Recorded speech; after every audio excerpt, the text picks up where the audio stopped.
nakapag-harvest kami ng isang beses lang. Pagkatapos niyan, hinayaan ko na lang mamulaklak kasi patapos na actually yung winter, magi-spring na. At hayaan ko na lang mamulaklak at magkaroon ng mga buto para ready na magtanim ulit pagdating ng late spring or kahit mismo after mamunga ng buto, kasi kahit nga winter tumutubo siya, so how much more kung spring lang or kung patapos na yung spring.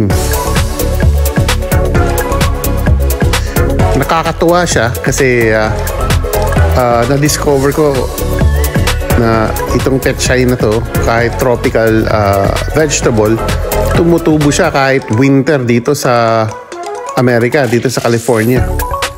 Unlike yung ibang mga tanim kagaya ng kamote, ampalaya at kangkong, kamatis, ganun, or okra, namamatay talaga pag panahon ng winter. So yun lang guys, binigyan ko lang kayo ng update at salamat sa panonood ulit. Bye bye!